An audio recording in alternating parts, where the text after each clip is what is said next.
So this is a video about Enneagram 8s dealing with Enneagram 6s.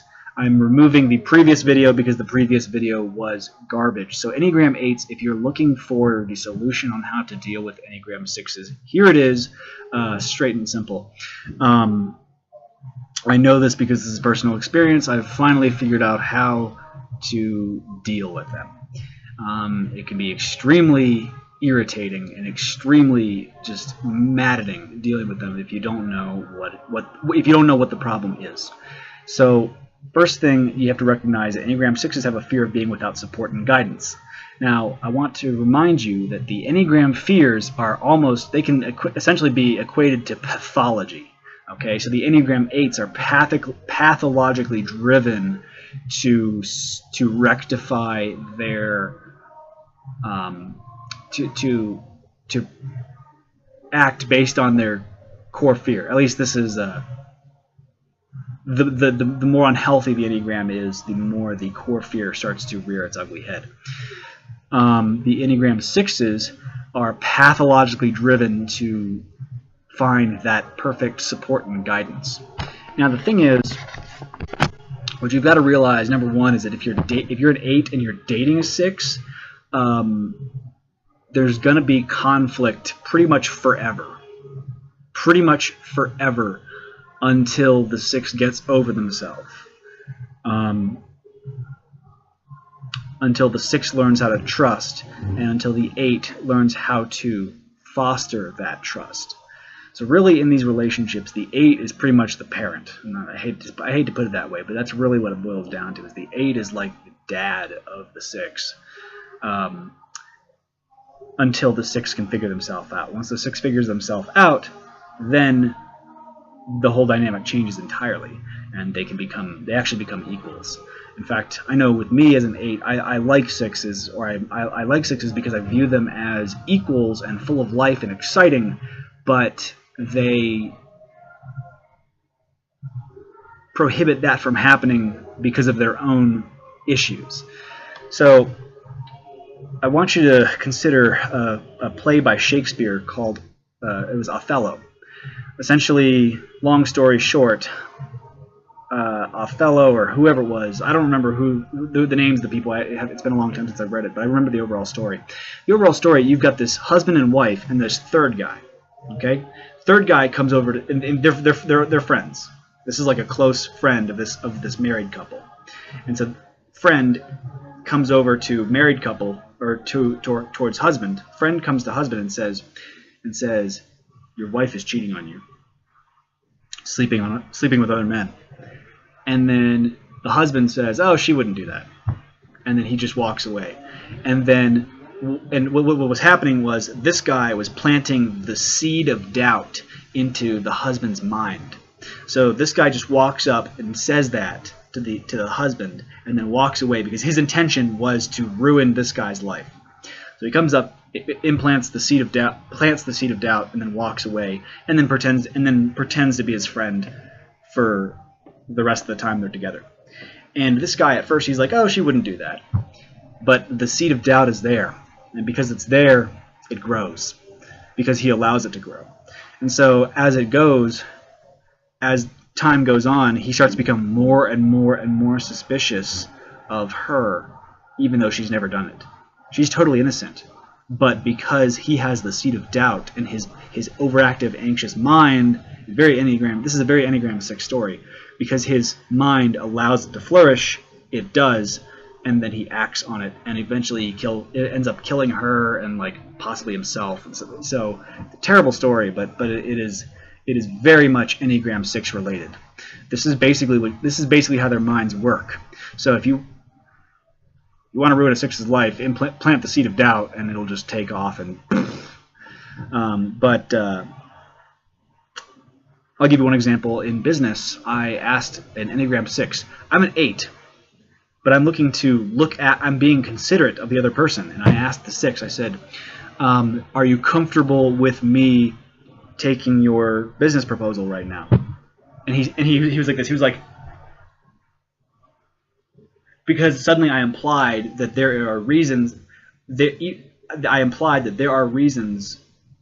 to not be comfortable. So suddenly he's not comfortable. So because I was trying to be considerate of his boundaries, and it basically went against me. So that's one issue, is the seed of doubt. You've got to be aware of that. If they have the seed of doubt, if they allow the seed of doubt to grow in their mind, then they are unhealthy, or they have some issues that they need to solve. And one way you can fix this is by just aggravating it. Just aggravate the seed of doubt so much that it becomes so ridiculous, and the 6 realizes that it's not a good thing. Now, I'm going to use the Bible as an example. For those of you who are or are not religious, I don't care. This is a great example. Enneagram 6s killed Jesus. They killed Jesus. He walks around. He says he's God. They say, they get that 6 look. Are you serious? And then they start testing. And they test and they test and they test and they test and they test and they test. It's basically Enneagram 6s are the kinds of people who, during the Salem witch trials, if he's a witch, she won't drown. Or if she's a witch, she won't drown. You know, that's basically Enneagram 6. It's like, if she's a witch, she won't drown. So it's a lose-lose situation. The Enneagram 6s are completely insane. And their testing is, you cannot win when they start testing you. You cannot win. Essentially, so what it boils down to is, if you want 6s to be on your side, you have to let them destroy you. You have to let them crucify you. That's the simple answer. And you have to let them destroy you. You have to let them take advantage of you. They are looking desperately for that honest, truthful, genuine person who is not a liar. They're looking for that. And when they find it in the 8s, the thing with the 8s is that we are assertive and genuine. In most cases, we're genuine.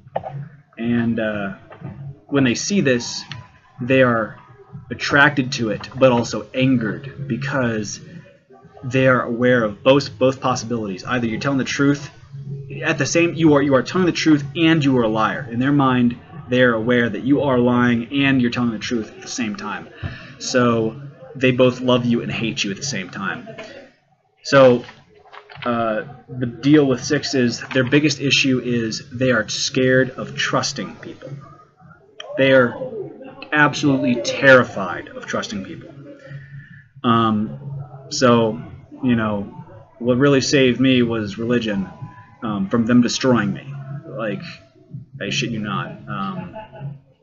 So what happens is, you act nice.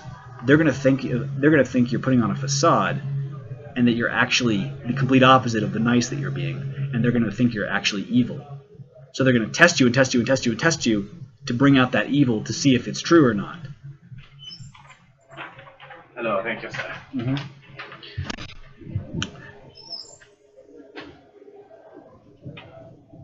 And then, so they're going to test you and test you and test you to see if it's true or not. And then, when they do this, essentially, as an 8, if you defend yourself, you're only going to confirm their confirmation bias. So you have to not give in. You have to not defend yourself. You have to just let them destroy you. And in most cases, what you will realize is that they're actually too scared of the consequences, and they're not actually going to destroy you. They're just going to test the living shit out of you, and you just have to kind of let them do it. And it sucks, and it can be painful and completely infuriating. But that's the solution. You got to let them do it. You got to just sit there. You just got to sit there, let it, stony-faced, and let them act however it is, and just don't even. You have to just let it happen. You have to just let it happen. And once you do that, and you have to realize that a lot of their threats are empty. A lot of their threats are empty. And if they aren't empty, you have to kind of look at their past. You might have to test them a little bit to see if their threats are empty or not. If they make one empty threat, the rest of their threats are going to be empty. Okay, and don't harass them. Don't say bullshit, you're a pussy. You don't want to do that. Now the thing is, they don't take themselves very seriously. So if you don't take them seriously, they're gonna prove you. They're gonna like let's say if a 6 is holding a gun to your head, and you say you're a pussy, you won't do it. They're like, watch me. So it's like, so you just, or if you say don't do it, please don't do it, they're probably going to get even more angry because you're trying to convince them not to do it, which is somehow going to, like, you just have to just not, it's insanity. It is the most insane thing you'll ever meet. They are the most evil personality that I've met. They are just like the most evil people I've ever met. And now, if you want to understand them a little bit, let's enter the Enneagram 6's world for a second. They're obsessed with the concept of a whole person. A lot of 6s are not whole people. That means they can't take care of themselves. There's always that thing deep down that they can't, about themselves, that they can't satiate on their own, that they need other people to satiate. They need help from other people.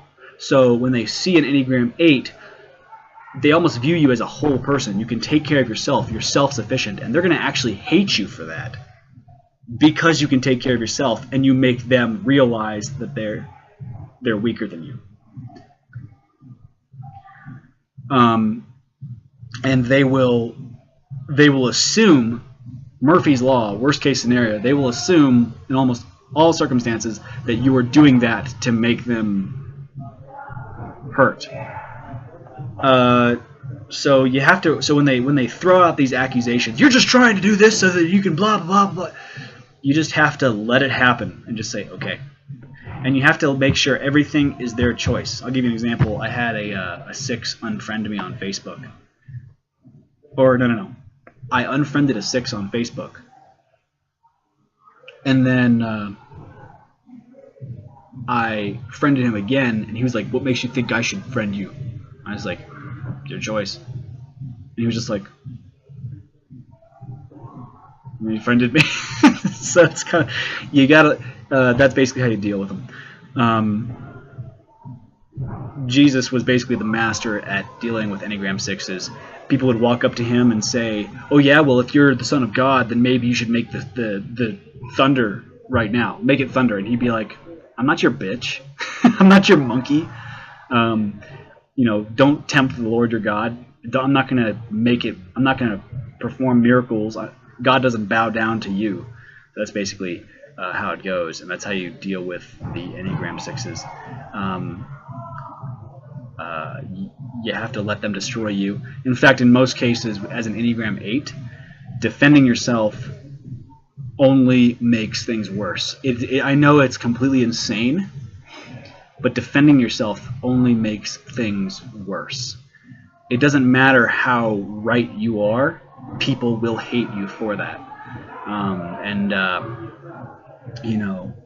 This is basically what the Bible is all about. The entire Bible the entire New Testament is about this concept that it doesn't matter how right you are, people will hate you for that, for being right, because when you're right, it makes them realize they're wrong.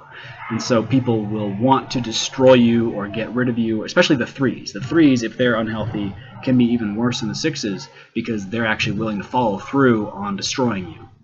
So you got to watch out for those. They're silver-tongued. They'll smile at you. They'll put on a face and be your best friend and stab you in the back. The 6s will just stab you in the back because they don't know what they're doing. They have knives in 2 hands and they're just flailing around like this constantly. And if one goes into your back, then it goes into your back. Like the 6s they're too stupid to know that that's what they're doing. Not stupid, but they're just unaware. So that's pretty much that. That's how you deal with Enneagram 6s.